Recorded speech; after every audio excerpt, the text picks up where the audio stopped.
Bienvenidos docentes de la Red de Ciencias Naturales a la conferencia citada Sistemas líquidos acuosos, contaminación y remediación, casos de aplicación. Mi nombre es Pedro Nel Araque Marín y es el que va a estar durante la presentación.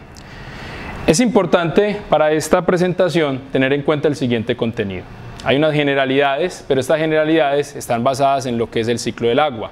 Los sistemas líquidos acuosos se dan principalmente por uno de los componentes que es el agua líquida. Entonces vamos a hablar sobre las generalidades del agua. En caso de eso utilizaremos lo que es un producto natural orientando los sistemas líquidos acuosos desde la perspectiva de la química verde. Entonces extractos naturales como tabaco y cúrcuma serán utilizados en esta presentación.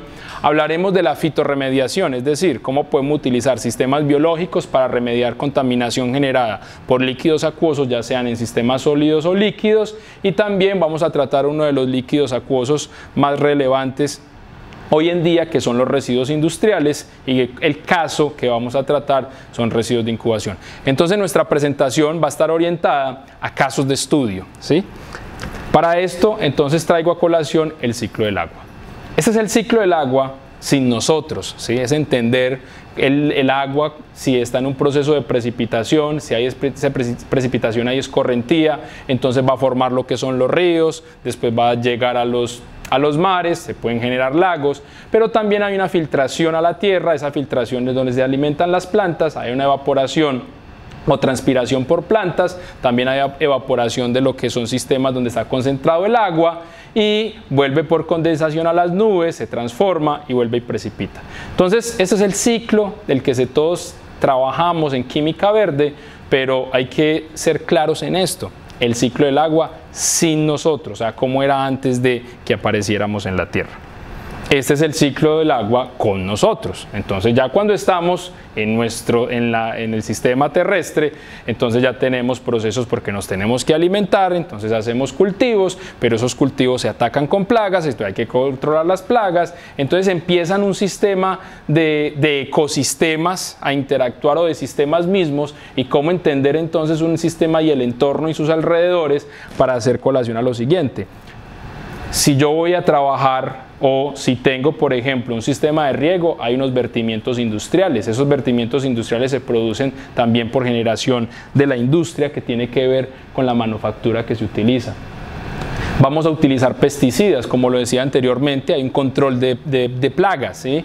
Se habla de pesticidas, control de plagas, cuando un microorganismo supera en número su especie. Entonces, para esto se utilizan sistemas líquidos acuosos. También hay un proceso de fertilización cuando utilizamos, por ejemplo, siembra y en campo. Hablando otra vez de la industria, hay dos sistemas. Un sistema líquido acuoso que se genera por vertimiento directo, pero hay un sistema líquido acuoso que se forma por vertimiento indirecto. Es decir, la industria produce gases, que estos gases tienen unas sustancias que interactúan con el sistema, por ejemplo, que va en transporte en las nubes. Cuando hay precipitación o lluvia, entonces se genera lo que se conoce como las lluvias ácidas, y es un problema de sistema líquido acuoso.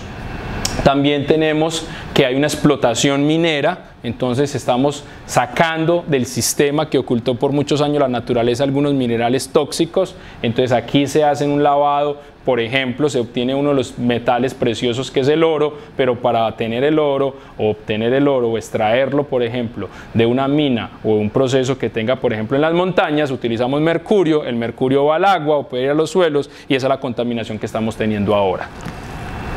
Y por último, una contaminación indirecta, que es a partir del petróleo. Entonces utilizamos ya lo que son los automóviles, el petróleo se utiliza en este sistema, genera un smog, que el smog puede generar unos contaminantes que cuando hay precipitación del agua se generan líquidos acuosos que están en la parte de vertimientos. Todo este es el ciclo del agua con nosotros. Entonces, cuando hablamos ciclo del agua con nosotros, es que nosotros utilizamos el agua o hacemos cosas industrialmente, o no tiene que ser industriales, pero esto va generando indirectamente una contaminación.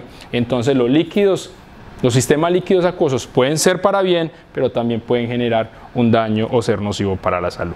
Entonces vamos a ver los casos de productos naturales que utilizamos como sistemas líquidos acuosos para tratamiento, por ejemplo, de algunas pestes. Para este caso vamos a utilizar lo que es la evaluación de la actividad insecticida de formulaciones de nicotina. No se desconoce y se tiene mucha claridad al respecto, y es que en muchos cultivos hay ataque, por ejemplo, de algunos insectos. Normalmente utilizamos, por ejemplo, insecticidas de origen sintético o base de síntesis. Entre ellos se utiliza, por ejemplo, el DDT, que ya es muy controlado, pero que fue muy utilizado, por ejemplo, en una de las guerras mundiales. Entonces, ese insecticida, aunque es un derivado de cloro, es altamente tóxico para los humanos. Entonces, se está buscando una alternativa a esos insecticidas de síntesis, y esa alternativa tiene que ver con los productos naturales.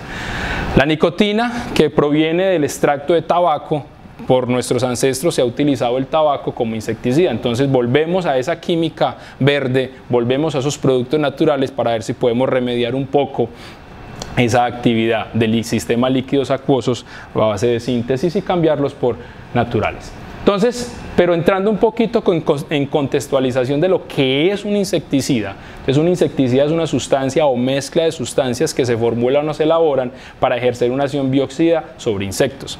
Una de las cosas que hay que tener clara es, yo puedo atacar un insecto que puede ser nocivo para una plantación, pero hay que tener mucho cuidado porque puedo atacar insectos, por ejemplo, que no son nocivos, o puedo afectar el equilibrio en el ecosistema. Si yo ataco un insecto y como insecticida puede, por ejemplo, atacar colonias de abejas, ya estoy generando un efecto sobre la proliferación, o llevar lo que es polen o polinización de algunos microorganismos o, por ejemplo, de abejas. Para estos microorganismos, para estos extractos tenemos tres casos fundamentales, que son las piretrinas, que se extrae de las plantaciones o del pompón, que se conoce como flor, la nicotina del tabaco y la rotenona, siendo la rotenona 100 o 200 veces más tóxica que la nicotina. Entonces, por eso esta no es muy utilizada por la toxicidad en mamíferos. Esta se descompone fácilmente con la luz, lo que son las piretrinas, y nosotros nos vamos a centrar en la nicotina, que esta es la molécula de nicotina extraída de la planta de tabaco. ¿Qué se busca en un insecticida ideal? Un insecticida como sistema líquido acuoso ideal es que sea tóxico para el insecto, pero que por ingestión o contacto también pueda generar un daño. Que sea inocuo para los mamíferos. O sea, yo no puedo tener lo siguiente: tengo una plantación al lado puede ser de una laguna donde se alimentan por ejemplo, ganadería, ¿sí? Entonces, si adiciono el insecticida, pero ese por vertimiento va a la fuente hídrica, entonces voy a generar un efecto tóxico a la ganadería. Entonces, tengo que tener eso muy controlado. Establecer unas condiciones de luz y aire o temperatura en aplicación, que sea persistente por un tiempo adecuado. Hablamos del concepto de la biodegradabilidad. No puede ser muy persistente porque genera sistemas que se conocen como resistencia. Adherencia a un soporte donde se aplique. Entonces tengo que tener muy claro si va a hoja, o va a raíz, o va a suelo. Y que el precio no sea demasiado elevado, que es una de las consideraciones en las cuales se está trabajando. Yo puedo tener un producto natural que sea costoso, ¿sí? Y que sea inocuo para el medio ambiente, pero si el agricultor ve que es mejor el de síntesis, que así cause daño, es más barato, es donde empieza entonces esa guerra por lo económico y por el daño del ecosistema. La reseña histórica está que la hoja de tabaco se ha utilizado hace muchos años, ¿cierto? Entonces son siglos que se usa Nicotiana tabacum en este tipo de sistemas, pero lo más importante es entender la química de lo que hace la molécula de nicotina, molécula que se encuentra en el extracto obtenido de la planta de tabaco. Esta molécula lo que hace es mimetizar, es decir, por su similitud con la estructura de la acetilcolina, que es un neurotransmisor que se encuentra en el sistema nervioso central, que es aquel que nos indica, por ejemplo, cuando yo estoy cerca a un fogón de luz y hay una corriente eléctrica y me hace sentir una pulsación o rechace, o cuando usted ve que una persona, por ejemplo, consume cigarrillo o tinto y hay un movimiento no controlado en algunas de las extremidades, es esta molécula o esta acetilcolina la que señaliza por conexión entre las neuronas y dice que hay algo. Hay un desplazamiento de un canal iónico y esta molécula sale.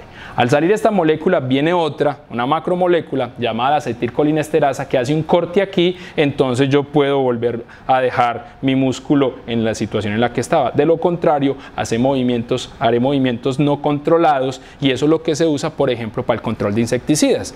Cuando aplicamos un insecticida vemos que el insecto hace un movimiento que tiembla, y no es que todavía esté vivo, sino que el movimiento se da por la acción de una inhibición de la acetilcolina o inhibición de la acetilcolinesterasa y muere por ese tipo de movimientos, como ocurre en algunos roedores o por ejemplo cuando se utilizan insecticidas como cucarachas. Eso es lo que hace la nicotina, mimetizar, es decir, ubicarse o reemplazar situaciones o en el sistema nervioso central la molécula acetilcolina y generar la muerte del microorganismo. Pero así como ocurre en un insecto, puede ocurrir en humanos, por eso hay que controlar muy bien esto. Entre los factores que tiene que ver la formulación de un sistema líquido acuoso para control de insectos está, por ejemplo, en qué vehículo se va a hacer, ¿sí?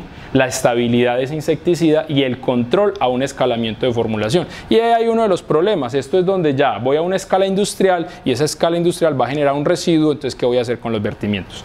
Siempre que estoy generando un producto que tiene que ser sistema líquido acuoso, ya sea benéfico o no, tengo que cerrar el ciclo, ¿sí? Si se usa para algo, entonces lo que queda, ¿qué vamos a hacer con él? Y que sea de alta aplicación en cultivos. Entonces, cuando hablamos de insecticida, normalmente utilizamos Drosophila melanogaster. La Drosophila melanogaster es una mosquita llamada la mosca de la fruta. Entonces, cuando no tenemos un laboratorio, estamos muy distanciados, como en el caso de ustedes, que están en unas regiones donde no hay las condiciones para tener esta mosca, eso no es cierto, porque esta mosca es muy fácil de obtener. Lo único que tenemos que hacer es tener un recipiente, llenarlo, por ejemplo, de un extracto de banano, una pulpa de banano, y se va a llenar de una mosquita. Esa mosquita es la que se conoce como la mosca de la fruta. Ella va a generar unos huevitos y después de esos huevitos puede generar otros adultos y así progresivamente puedo montar una práctica en mi institución donde pueda hacer un control de mosca.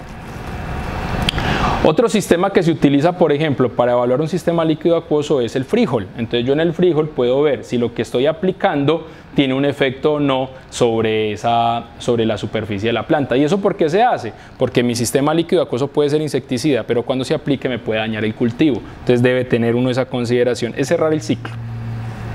Esto es lo que se conoce como liriomisa y es una mosquita muy difícil de conseguir, pero naturalmente se encuentra porque hay plantas que tienen unas picaduras, unos brotes, y cuando uno la voltea hacia el envés encuentra unos huevitos. Entonces ahí se puede utilizar esta. ¿Y esto para qué se usa? Si yo no quiero matar el insecto, sino que lo quiero repeler, entonces para que no se acerque al cultivo.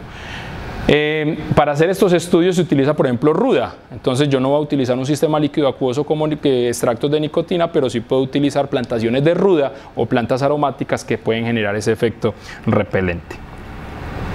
Y aquí, edición. Ahora, bueno, vamos al caso de que yo aplico un sistema líquido acuoso. Y ese sistema líquido acuoso cuando se aplica es repelente o es insecticida, pero no daña cultivo. A mí me preocupa cuando lo aplico porque si hay otro cultivo cerca y ese cultivo está en proceso de germinación, de pronto puede ser tóxico. Entonces, para evaluar el efecto de germinación hay una plántula que se conoce Raphanus sativus, y Raphanus sativus se mide adicionando el líquido a las semillas. Si esas semillas germinan o no germinan, es el efecto tóxico. Listo. Este es el comportamiento de la nicotina cuando se hace actividad, ¿sí? Entonces, esta es la curva del efecto de la concentración en función del tiempo, y para concentraciones de 500 partes por millón ya se puede decir que tiene una actividad tóxica contra insectos. Ojo, esto es tóxica contra insectos, no estoy diciendo que tiene un efecto contra planta o nivel de germinación. Para contextualizar un poquito mejor lo que es la molécula de nicotina en un extracto. Entonces, cuando hablamos de extracto no hablamos de molécula. El extracto es una mezcla, puede ser homogénea o heterogénea, pero es un conjunto de moléculas que puede hacer una sinergia en la molécula que tiene la acción. Normalmente aislamos la molécula y la aplicamos, y cuando aislamos la molécula la acción se pierde. Y eso se debe a que la molécula no actúa sola, puede haber un sinergismo entre lo que se llaman los alrededores de la molécula. Entonces eso es para saber y contextualizar químicamente de qué está constituido un extracto, pero la molécula de interés siempre va a ser la nicotina. Ahora, desde el punto de vista químico, entender las sustancias en un sistema líquido acuoso nos lleva a prepararlos y a controlarlos. Ejemplo, la molécula de nicotina tiene un comportamiento dependiendo del pH. El pH es una propiedad que se debe analizar a todo sistema que sea líquido, ¿sí? Normalmente si analizamos, por ejemplo, si nos van a inyectar un sistema líquido acuoso vía intravenosa, tiene que tener un pH que es 7,2, que es el pH fisiológico. Entonces, cuando uno hace un tratamiento, por ejemplo, con nicotina, se encuentra diferentes especies a diferentes pHs, y esto nos lleva a lo siguiente, que cuando yo controlo un medio de cultivo, normalmente tiene que hacerse en un medio no muy ácido o no muy básico, pero la actividad no se ve. Por ejemplo, si la solución tiene un pH de 6, no tiene actividad contra insectos, pero a partir de 8 y 10 es insecticida. Esto nos lleva a tener un gran problema, porque a estos pHs es insecticida, pero también es fitotóxica, pero ataca también humanos. Entonces, haciendo un estudio sobre esas variables que se deben tener en cuenta, y esto se hace por conocimiento. Normalmente uno aplica por desconocimiento o porque es que un amigo me dijo que aplicara eso. Esto lleva a que tenemos que hacer un control de cuál es la actividad en el tiempo. Si mata, por ejemplo, en el día 0, cuál es su actividad, por ejemplo, en 30 días contra insecto, pero tenemos que hacer también evaluación en términos de citotoxicidad o fitotoxicidad si es en plantas. Ahora, esto es un control, lo que llamamos control es el agua. Cuando vemos que la mosquita tiene unos huevos, o pone unos huevos, perdón, en el medio de cultivo, ellos eclosionan, se vuelven pupas las larvas y luego adultos. Este es el efecto de la nicotina, por ejemplo, a 200 partes por millón. Entonces yo puedo decir que hay un control insecticida. Pero cuando hablamos de eso, vamos a hablar de un efecto de germinación. Encontramos que la nicotina a partir de 2000 partes por millón empieza a ser tóxico. ¿Esto qué significa? Que yo estoy afectando otros cultivos. Esto también se muestra, por ejemplo, la diferencia de los pHs. Entonces, la nicotina es activa a partir de este pH, pero es altamente tóxica. Entonces, la relación que podemos hacer con este sistema acuoso es aplicar a un pH 8 para control de insectos y luego regularlo en un sistema ácido para disminuir el efecto en términos de germinación. Esto es lo que llamamos llave cerradura de cómo activar o desactivar la nicotina en la aplicación. ¿Y para qué esto? Para que el agricultor lo pueda transportar, entonces lo transporta en pHs ácidos y lo aplica a pHs básicos. Muy bien, entonces esta es la caracterización que se ha trabajado. Podemos ver desde sistemas líquidos acuosos aplicados a insectos como moscas, también a broca del café, hay una broca que se da al tabaco y hay una broca que se conoce como la broca del pan, ¿cierto?, que se encuentra en la harina. Muy bien, y estos son los resultados que uno puede observar dependiendo del sistema que esté utilizando en la aplicación de un sistema líquido acuoso en tratamientos. Bueno, ahora, yo puedo utilizar un sistema líquido acuoso, pero a partir de un aceite esencial, lo que llamamos una emulsión, y estamos en el tema de los coloides. Entonces, el tema de los coloides, vamos a ver diferentes clasificaciones como emulsiones y o suspensiones. Hablamos de emulsiones cuando tenemos dos fases inmiscibles como aceite de agua y una tercera sustancia que se llama tensoactivo, que hace que esas dos sustancias inmiscibles o mezclas inmiscibles puedan interaccionar. Esos aceites esenciales se obtienen a partir de cúrcuma y se utiliza mucho, por ejemplo, para controlar ácaros. Pero ¿para qué controlar ácaros? Una de las problemáticas de los ácaros es en los medios de cultivo o en los sistemas de cultivo de flores. Por ejemplo, en Colombia nosotros tenemos que actualmente son 16.000 variedades de flores que se exportan, ¿sí? Aquí está la caracterización de todas, pero hay una actividad que se tiene, que para manejar esta cantidad de especies, se tienen que utilizar lo que se llaman invernaderos, pero el invernadero genera un microclima y esos microclimas, además de ser costosos, genera un ataque de plagas y enfermedades como son los ácaros. Entonces, para el tratamiento de esos ácaros, aquí hago la clasificación taxonómica del ácaro, de que se va a utilizar y el que se ha encontrado, por ejemplo, en medios de cultivo. El extracto de cúrcuma se encuentra que a partir de 1250 tiene actividad en términos de, por ejemplo, el ácaro. Entonces el porcentaje de mortalidad es mayor cuando yo hablo de 1250. Pero detallemos en 625 qué es lo que pasa. Cuando yo utilizo 625 hay un proceso de germinación de cúrcuma. Entonces a 625 no es fitotóxico, pero mata el ácaro, ¿cierto? Pero cuando yo voy a 500, que debería ser más activo, entonces genera efectos de fitotoxicidad. Entonces la aplicación de controlar un sistema, ¿sí?, de cúrcuma, de controlar un sistema, entonces estoy afectando el otro. No germina el total. Entonces si hay procesos de germinación, puede generar un riesgo. Ahora, en términos de la fitotoxicidad, entonces queda claro aquí cómo la fitotoxicidad es mejor, o sea, es menos fitotóxico cuando es menos tóxico. Y entonces la aplicación tiene que relacionarse con eso. Y cuando vamos a aplicar ese sistema líquido acuoso, quema el cultivo. Entonces ahí un sistema líquido acuoso que supuestamente generaría un control para un ácaro está dañando un cultivo que es altamente costoso. Respecto a los casos de fitorremediación en sólidos, entonces vamos a ver para este caso lo que es la evaluación o la bioacumulación de toxicidad de algunos metales cuando se utiliza pasto en sistemas, por ejemplo, de pastoreo como Brachiaria dictioneura. Entonces esta es una contextualización de lo que es una actividad minera, ¿sí? Entonces nosotros estamos haciendo una explotación y en esa explotación se generan unos residuos sólidos o unos residuos líquidos. Pero normalmente lo que estamos haciendo es sacar unos metales pesados que generalmente son tóxicos por su definición de densidad, y entre ellos encontramos cobalto, cobre, zinc, hierro, manganeso, molibdeno, níquel, y los más preocupantes que son, por ejemplo, mercurio, cadmio, níquel, cromo, y cromo dependiendo su estado de oxidación, arsénico o plomo. Estas son las concentraciones permitidas en enmiendas según la norma técnica colombiana, que en algunos criterios no cumplimos en Colombia. Entonces, ¿en qué consiste el sistema de fitorremediación? Primero es entender qué hace un tóxico.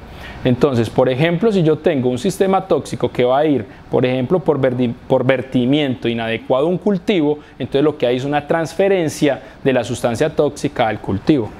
Esa transferencia, entonces, ya lo que hace es acumularse en la planta y luego que llega, por ejemplo, un sistema cuando se utiliza en sistemas de pastoreo, lo que hacen los animales es comerse esa planta que tiene alto contenido del tóxico o del agente tóxico que genera daño y se empieza a acumular. Y eso nos pasa a nosotros como biomagnificación cuando utilizamos, por ejemplo, vacas y vamos a tomar leche. Entonces el tóxico que está aquí, que por ejemplo es mercurio, que pasó al pasto, que lo consumió la vaca, está en la leche. Y esa cadena es lo que llama biomagnificación. Entonces, ¿en qué consiste esto? Consiste en hacer cultivos de pasto para entender qué es lo que está pasando con el mercurio y cadmio y si el pasto se puede utilizar en fitorremediación. ¿Por qué se utiliza este sistema como fitorremediación de sólidos? Esto generalmente es para entender la solución supuestamente a un problema de lo que son los sólidos que se generan después del tratamiento de residuos, por ejemplo en las plantas de tratamiento de aguas residuales. Se genera un sólido que sirve para procesos de compostaje, pero no necesariamente para procesos de fertilización. Entonces queremos evaluar cómo están cargados esos sólidos. Esta es la evaluación que se hace con pasto a tres tipos de sistemas. Este es el control donde se utiliza solo agua, este se tiene cadmio y este tiene, por ejemplo, mercurio. Entonces, cuando hablo de cadmio y mercurio es en el estado divalente. Si yo veo que normalmente mi pasto tiene un crecimiento o una altura y lo comparo con cadmio, me está dando una alerta de que algo está pasando, ¿sí? De que el crecimiento no controlado tiene un efecto tóxico. Pero ¿qué decir del mercurio que crece mejor que el mismo control? Entonces, ¿cómo así? Si esto es una alerta, me está diciendo que tratar suelos con mercurio es mejor, pero no, el mercurio es tóxico. Entonces, este sistema de fitorremediación nos lleva a entender lo siguiente. Cuando hago el análisis con cadmio, por ley de la conservación de la masa, el cadmio que estaba en el sistema acuoso o en el sistema sólido, voy a tenerlo en la planta. Entonces, la masa que la transferencia del sólido a la planta es constante y se puede ver aquí en esta gráfica. Pero cuando analizamos mercurio encontramos que esa relación no se da, es decir, hay disminución del suelo pero no hay acumulación en la planta. A los 30 días se empieza a perder. ¿Qué es lo que está pasando aquí? Para entender este fenómeno es lo siguiente: hay una acumulación de cadmio y todo tiene que ver con las propiedades de las sustancias. Entonces, cuando hablamos de sistemas líquidos acuosos o cuando hablamos de la integración o esta red de ciencias, es no solo hacer la parte práctica, sino entender químicamente o físicamente o biológicamente qué es lo que está pasando en un sistema. El cadmio es, la sustancia cadmio es un sólido cristalino, y cuando yo lo tengo en solución tengo lo que es el cadmio 2+ o el cadmio divalente. Cuando él se reduce, produce la sustancia cadmio sólida. Cuando la planta siente o la planta, por procesos de fitorremediación o lo que se conoce como fitorreducción, reduce el cadmio a sólido, la planta muere. Entonces la planta lo que hace es acumularlo, pero no lo puede reducir porque tampoco se puede sacrificar. Por eso es que se acumula. Pero cuando yo hablo de mercurio, el mercurio es una sustancia simple líquida. Entonces ella se puede reducir a líquida. Entonces por fitorreducción se reduce a mercurio elemental, se transporta, ¿sí?, por la planta, y si está lo que es en la hoja se puede evaporar y ahí generamos una remediación de mercurio del suelo. No tenemos problema, pero generamos un problema porque lo llevamos a mercurio gaseoso. Entonces ambientalmente podemos tener una situación muy diferente. Analizando los resultados de hoja, tallo y raíz, vamos a ver unos cortes histológicos. Este es integrando como red de ciencias, integrando la biología. Entonces cogemos las partes de la hoja, tallo y raíz, hacemos unos cortes y miramos al microscopio y nos encontramos lo siguiente. Entonces esto es como es un corte del tallo, como debe de ser con sus características, ¿sí? Aquí están pues resumidas, pero quiero hacer énfasis en esto. Esto es lo que se conoce como una raíz control normal, pero miren las diferencias entre cadmio y mercurio. Supuestamente cadmio, ¿cierto?, se acumuló y no hizo tanto daño, pero sí hizo daño. Al acumularse, dañó todo el sistema, ¿sí? Y el mercurio, aunque lo esté generando la planta en términos de mercurio líquido y lo esté remediando, también hay un daño cuando hace un transporte por el sistema. Aquí también se puede detallar cuando se hace un corte de la hoja. Entonces normalmente hay una característica, ¿cierto?, de lo que es lo que se conoce como el payasito en la característica de la hoja, pero hay un cambio cuando se trata con mercurio y lo que se trata con cadmio, ¿sí? Esto muestra que hay una toxicidad involucrada por acumulación de los dos sistemas, ya sea por acumulación de cadmio o transferencia y paso del mercurio. Y aquí se detalla lo que es el resultado de cómo es el mecanismo de transporte o el planteamiento del mecanismo de transporte de los dos metales, de los iones que estamos utilizando metálicos, por unas sustancias que se conocen o moléculas, ¿cierto?, que tienen que ver con el transporte llamado metaloproteínas. Ahora vamos a un caso muy interesante de fitorremediación en líquidos. Entonces yo puedo tener suelos tratados o suelos producto de un tratamiento de aguas o sistemas líquidos acuosos, pero también tengo líquidos acuosos que pueden ser contaminantes. Entre esos líquidos acuosos, entonces tenemos un tratamiento que se hace con la planta Pistia stratiotes, que es lo que se conoce como la planta acuática, y ustedes pueden ver, esta es la clasificación taxonómica de la planta, y es una foto tradicional, lo que se puede ver comúnmente en algunas lagunas cuando se ve, por ejemplo, la flor de loto. Esas que están al lado o que las rodean es lo que se conoce como la buchona, ¿sí?, y se utiliza en procesos de tratamiento de aguas residuales. En algunos estanques es importante retirarlas porque lo que hace es inhibir el proceso de fotosíntesis interno, entonces hay que retirarlas. Entonces pueden generar a veces problemas, pero en este caso lo vamos a utilizar como fitorremediación. Estas otras de las imágenes muy comunes que se tienen de la planta. Y estos son unos caminos hermosos que se generan a partir de ese cultivo. ¿Qué se encontró con este trabajo? Que sí hay una remediación, ¿sí?, de la planta. La planta absorbe el cadmio divalente del sistema líquido acuoso contaminante y lo absorbe prolongadamente, aproximadamente en una concentración de 40 miligramos, ¿sí?, a una concentración entre 70 y 90, ya la planta absorbió, no va a absorber más. Y eso se puede explicar en términos de que hubo una concentración, porque si la planta sigue absorbiendo, ella se va a arriesgar en morir, entonces no lo hace. Aquí se ve lo que es una proyección en el tiempo ¿cierto?, en la acumulación, y tenemos que en 120 horas la planta sigue absorbiendo. Para este caso hay una preocupación, es decir, podemos tratar con esta planta sistemas líquidos acuosos contaminantes, como el caso de un sistema líquido contaminante que tenga cadmio.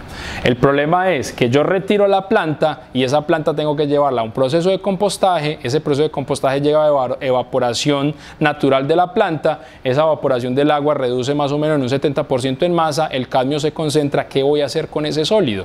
Entonces es importante saber si voy a tratar o voy a fabricar un sistema líquido acuoso, cerrar un ciclo. Si yo voy a tratarlo con esta planta, ¿qué voy a hacer con ese residuo? Pues lo voy a incinerar. Pero al incinerar voy a generar una ceniza y la ceniza tiene alto contenido de cadmio. ¿Y qué voy a hacer con la ceniza? Y ahí el problema de hacer una interdisciplinariedad para tratar el sistema. Por último, vamos a ver uno de los casos más interesantes, que es un residuo industrial líquido acuoso, ¿cierto?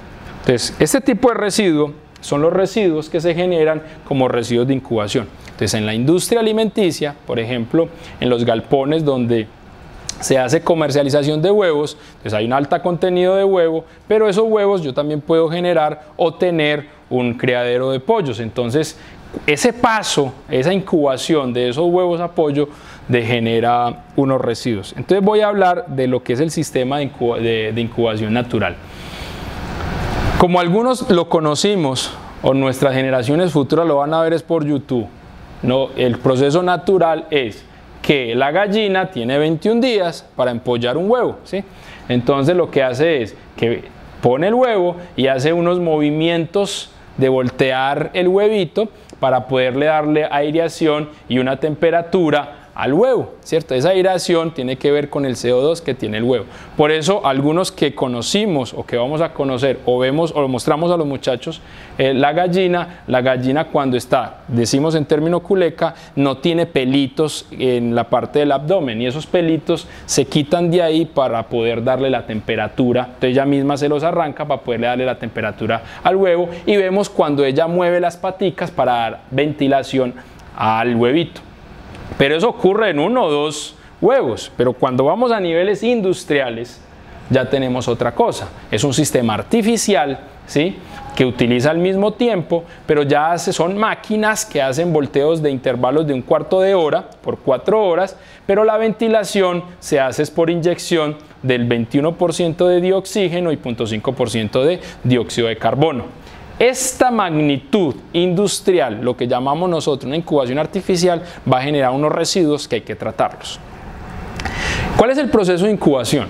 El proceso de incubación tiene que ver con la embriología del pollo. Entonces, son 21 días.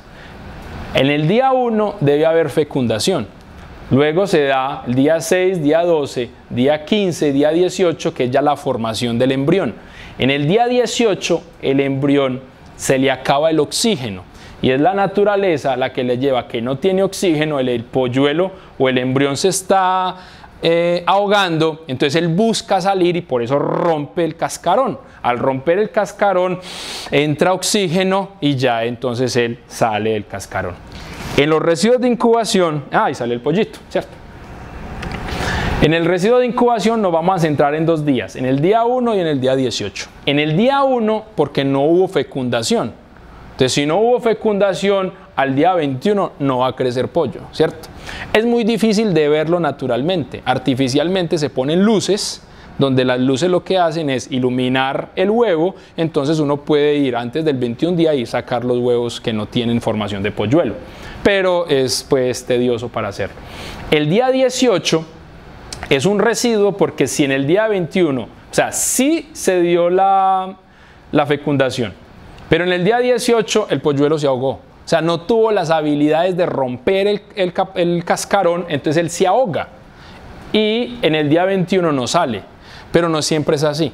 Industrialmente, o sea, es tanta la magnitud o el número de huevos que se usa industrialmente que está programado a los 21 días. Es decir, pollo que no sale a los 21 días se llama residuo. Entonces uno ve en los residuos o lo que se tiene como residuos o esos galpones que para descartar esto, que al día 22 nace el pollo o al día 23 nace el pollo, pero ese pollo no puede volver a integrarse. O sea, ese pollo se tiene que sacrificar, tiene que morir, ¿sí? Entonces ahí es triste lo que está pasando en ese caso, pero eso es industrial. Bueno, ahí hay que cerrar los ojos un ratico. Pero ese día 21 y día 18 todo eso se vuelve un residuo. ¿Cuál es el problema de ese residuo?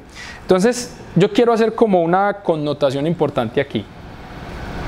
Lo que es la biología, lo que es la química y lo que es tener fe, ¿cierto? Es químicamente entender cómo una yema que llamamos nosotros y una clara, una yema que tiene un alto contenido de lípidos y una sustancia principal que se llama la lecitina, y una yema, una clara que nosotros vemos que es un alto contenido de proteína, cómo esto, ¿cierto?, termina siendo un pollito, ¿sí? Entender la química de la formación o cómo estas moléculas empiezan a interactuar para generar un polluelo, o cómo la química de un líquido llamado, por ejemplo, o una proteína llamada albumina se vuelve ya un piquito. Entonces, esa parte o esa embriología del pollo es algo muy bonito entenderlo desde el concepto biológico, químico y dependiendo de las condiciones físico-químico o químico-físico también. ¿Cuál es el problema de estos residuos? Entonces yo tengo estos residuos y el 70%, ¿sí?, de ese residuo es agua, generando un líquido acuoso como residuo. Hay que tratarlo, ¿sí?, porque se descompone fácilmente, porque tiene un alto contenido de materia orgánica y es un problema, ¿sí?, ambiental. El huevo tiene un 74,60% en promedio de fase acuosa, lo que llamamos nosotros el líquido acuoso. Un sólido proteico del 23% y un sólido no proteico que tiene que ver con, por ejemplo, la parte de la composición de la cáscara, que es altamente un contenido de carbonato de calcio, que es el 1,92%. Entonces, lo que se hace de ese subproducto es utilizar ese sistema líquido acuoso y es un proceso muy sencillo. Es utilizar el método que hacemos en la casa para hacer huevo revuelto. Entonces, ¿cómo hace usted un huevo revuelto? Pues calienta el huevo. Al calentar el huevo se desnaturaliza la proteína, ¿sí? La proteína emulsifica, volvemos a los sistemas líquidos acuosos tipo emulsiones, emulsifica la yema y por eso uno ve ese color como blancuzco o crema en un huevo. Si usted hizo un huevo muy bien, fue porque lo batió bien, ¿cierto? Entonces a veces te va a quedar unas partes amarillas y es un huevo no tan revuelto. Entonces, ¿por qué revuelve uno el huevo? Pues para generar esa homogeneidad, por eso se conoce como huevo revuelto. Bueno, ese proceso de calentamiento y desnaturalizar la proteína genera lo que se conoce como un hidrogel. Entonces la proteína encapsula el agua y yo luego esa agua la puedo tratar por evaporación. Ese sólido que queda es un sólido proteico. Aquí vemos una caracterización de esos residuos de incubación y esos residuos de incubación nos permite que podemos utilizarlo por la norma técnica colombiana para alimentación, por ejemplo, de cerdos. Ojo, es muy importante. Se genera una harina que se llama sólido proteico y es para tratar otro tipo de animales que no sea pollos. Normalmente la gente usa esta proteína para utilizar en pollos, o sea, para hacer cuido para pollos. Y eso es lo que nos ha generado o generó una vez lo que se llamaba el efecto de las vacas locas. Yo cojo el hueso, ¿cierto?, residuo del proceso industrial de obtención de carne, ¿cierto?, a partir de la ganadería y algunas de este ganado que estuvo enfermo. Entonces ese hueso lo proceso, genera una harina y se lo vuelvo a dar como alimento. Ese sistema entre él mismo genera enfermedades. Entonces es importante aclarar que si utilizamos el residuo de algo es para utilizarlo en otra especie, ¿sí?, para no dañar o afectar el ecosistema. Muy bien, esta es una caracterización del contenido de aminoácidos que tiene ese residuo llamado sólido proteico generado a partir de un residuo de líquido acuoso que se pudo utilizar, y los resultados a partir del ensayo, por ejemplo, para la alimentación de cerdos fue espectacular. Es decir, ya en estos momentos eso no se utiliza como residuo industrial, ya no se verte, por ejemplo, a los ríos o lagunas o a las quebradas, que era como se estaba adicionando, disminuye la carga orgánica y ese residuo se volvió un subproducto para alimentación de cerdos. Entonces, esto es lo que quería presentarles como sistema líquido acuosos. En eso consistía la conferencia, y era dar una ilustración de los casos que se pueden generar en sistemas líquidos acuosos. O sea, los podemos tratar o los podemos generar para lo que es el estudio en la red de ciencias naturales. Muchas gracias.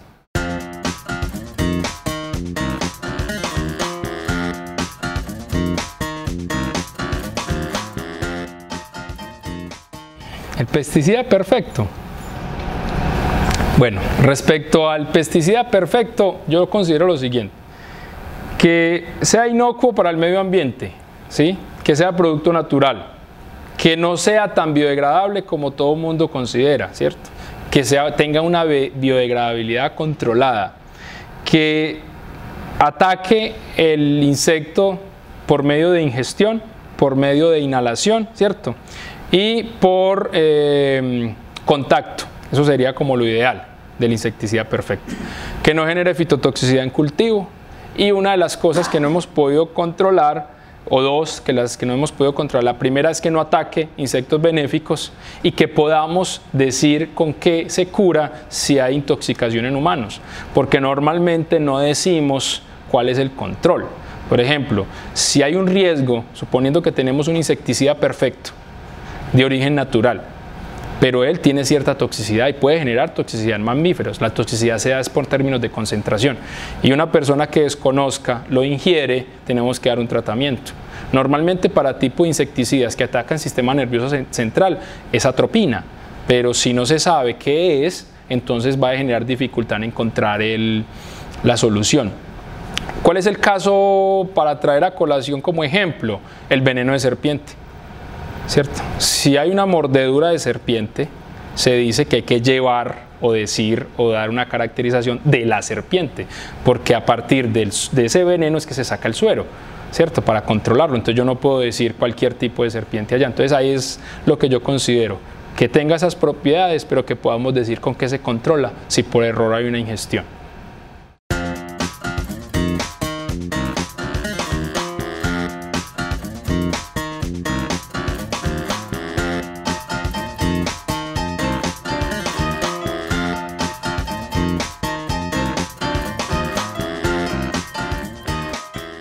Bueno, yo sugiero lo siguiente. En estos momentos o actualmente estamos inundados de mucha información, o la forma de adquirirla es más fácil comparada con la que a algunos nos tocó. Por ejemplo, tratar un tema era ir a buscar a los libros, ¿sí? Hoy es utilizar un buscador y el buscador te da una información adecuada o inadecuada. La sugerencia mía es, si hay un problema en su comunidad o identifica un problema, no hay que ir a buscar, como siempre decimos, o autorrecetarnos, ¿cierto? Es como esa autorreceta. Entonces, si esto funciona en tal parte, aquí va a funcionar. No, hagamos una interdisciplinaridad y una búsqueda o con algunos expertos que nos puedan decir que mi tema yo lo puedo tratar. Te voy a dar un ejemplo. Aquí podemos hacer fitorremediación de mercurio, entonces, pero mercurio en solución, hay que dejar eso muy claro, ¿sí? Eso no significa que yo voy a utilizar pasto para remediar mercurio líquido, no. Entonces ese es el problema del lenguaje. Cuando yo hablo de la sustancia simple mercurio, estoy hablando de una sustancia, ¿sí?, líquida, ¿sí?, de un color plateado, que es el mercurio líquido. Pero otra cosa es en soluciones de mercurio o el mercurio que está, por ejemplo, en los peces. Son dos cosas muy diferentes.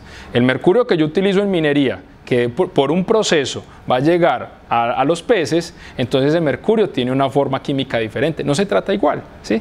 Y hay que tener algo muy importante. El mercurio que está dentro de los peces, se llama metilmercurio, lo que se conoce como mercurio orgánico. No el mercurio inorgánico conocido como mercurio 2+. Entonces es siempre buscar una interdisciplinaridad de que nos digan qué estamos tratando, porque si yo te presento un caso para tratar mercurio, no es el mismo para tratar, por ejemplo, cromo. Yo puedo tener cromo +6 o cromo +3, ¿cierto? Y los dos no son los mismamente tóxicos o no se va a absorber igual. Entonces lo que yo les recomiendo a las comunidades son que sí podemos generar solución a nuestros sistemas, que busquemos orientación e identificar primero cuál es la situación que tienen, por qué se llama contaminación, qué está generando ese residuo hídrico. Ejemplo, yo tengo una comunidad que está preocupada por la explotación minera y el mercurio, pero toda la comunidad está vertiendo, ¿cierto?, el agua que genera o líquido acuoso, residuo que se genera del lavado de la ropa, de los platos, a la quebradita que está al lado, y esa sí no le preocupa. Cuando esa está contaminando más, ¿cierto?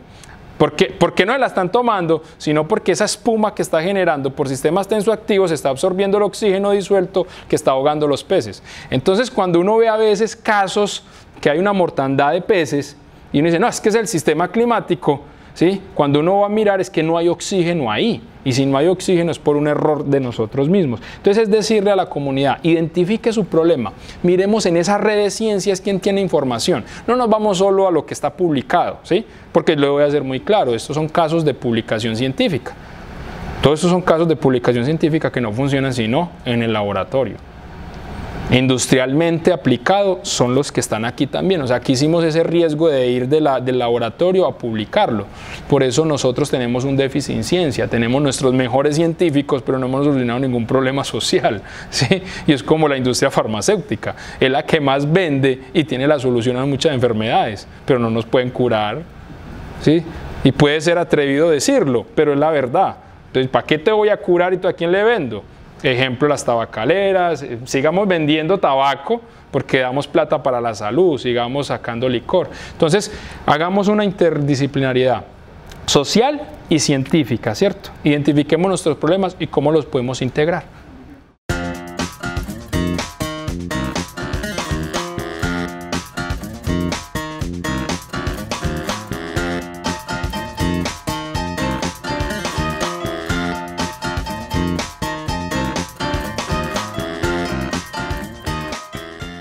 Yo quiero dejar algo muy claro, tenemos la solución, ¿cierto?, a los problemas que nosotros mismos estamos generando, pero nos desviamos mucho, nos desviamos en lo siguiente, sabemos cómo solucionar un problema, pero le pusimos precio, ¿sí?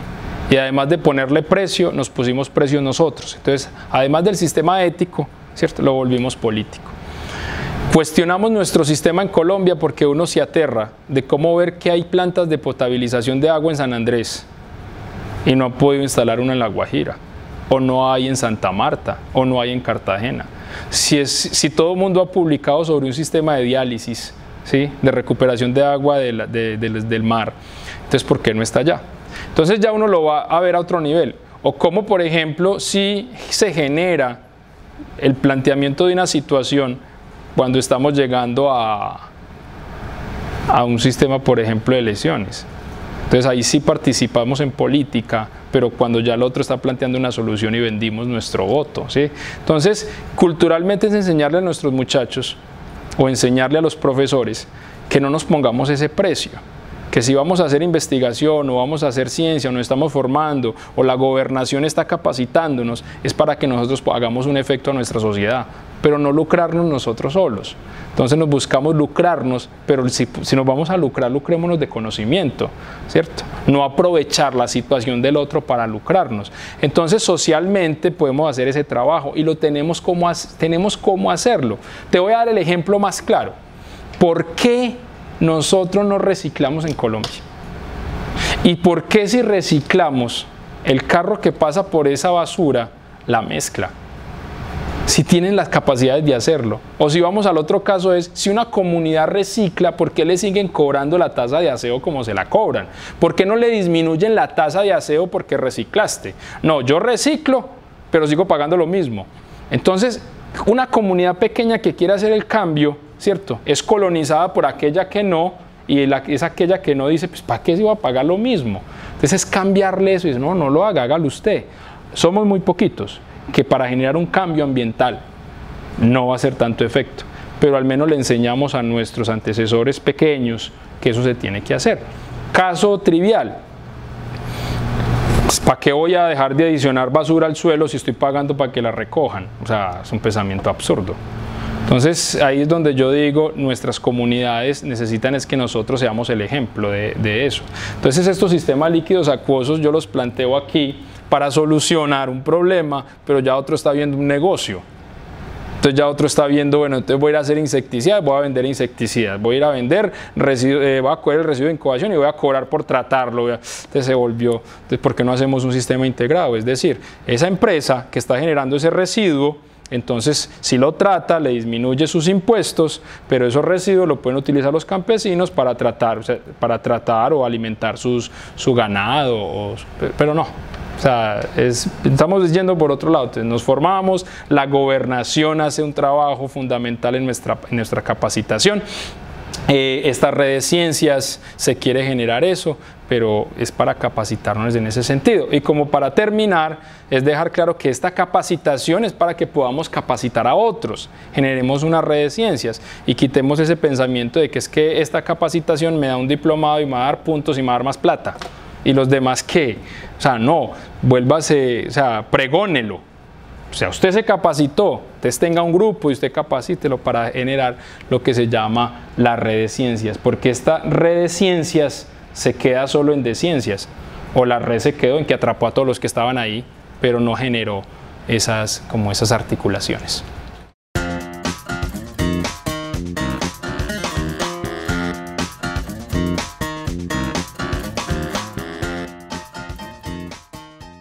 La metodología que yo le indicaría o ilustraría a los maestros es que lo que nosotros llamamos residuos no necesariamente son residuos, es el paso de, ¿cierto?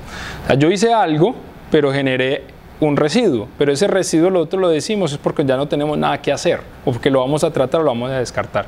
Pero ese residuo se puede hacer útil para, ejemplo, estamos en una localidad donde normalmente algunas comunidades viven de hacer frituras, entonces utilizan aceite para hacer algún sistema de frituras. El aceite cumple un ciclo. Entonces ya cuando ellos ven por color, porque no necesitan la química avanzada para eso, ven como un cambio del color, ese cambio de color se llama oxidación o ranciamiento de los ácidos grasos, entonces lo descartan.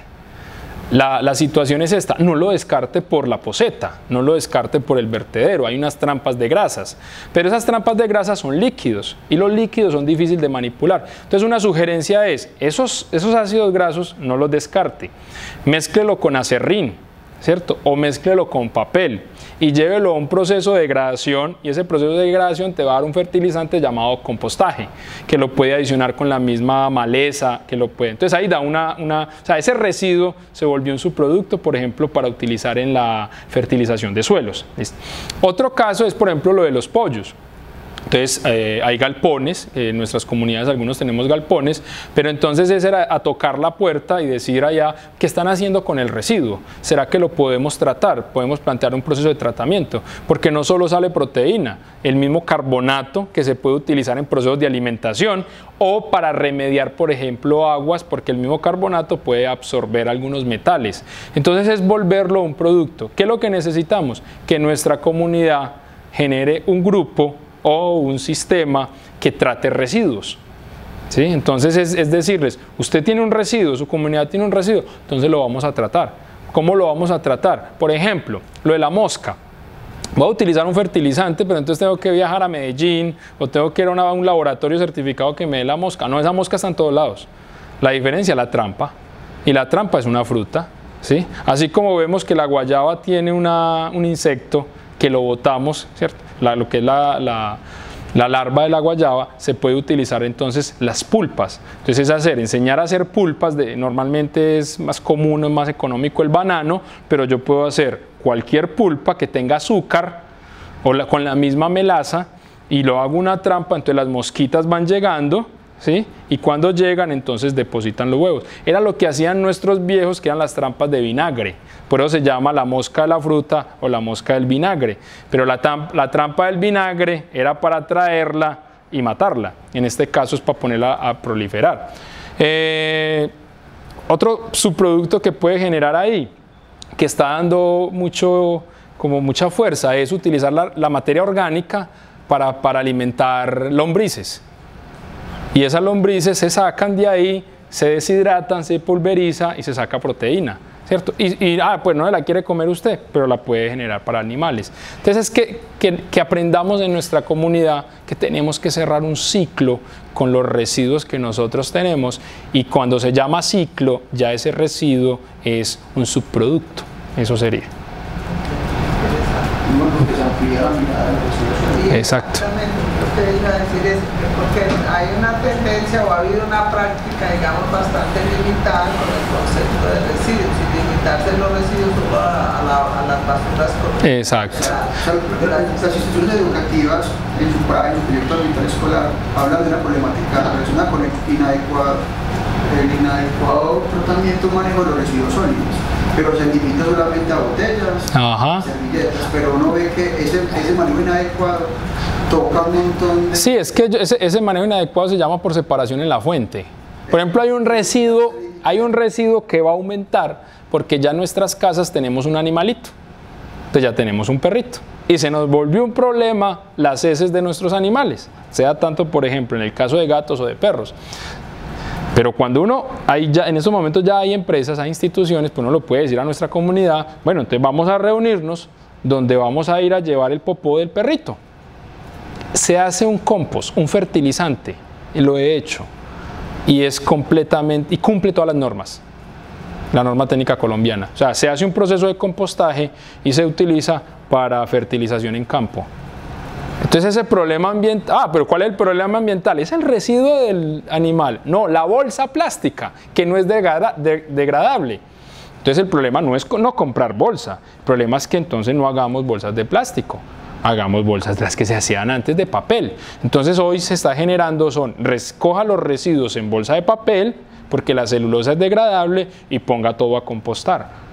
Entonces mire que ese es el residuo. Entonces esos residuos que hablan ellos son preocupados por residuos de separación en la fuente, orgánicos o inorgánicos. Entonces se volvió un problema con las servilletas, pero si es celulosa, es ponerla a degradar, ¿cierto? No, lo que pasa es que las servilletas no pagan la servilleta, pero las botellas sí. Entonces sí separo botellas, separo aluminio, ¿cierto? Que eso sí lo pagan, pero lo otro es un proceso natural y toma tiempo. Un proceso de compostaje son 30 días. Entonces, es dejar el proceso que esté ahí. Sí, es ampliar el concepto. Sí, que el residuo es un subproducto. Biológico como desde lo químico. Exacto. Antioquia piensa en grande.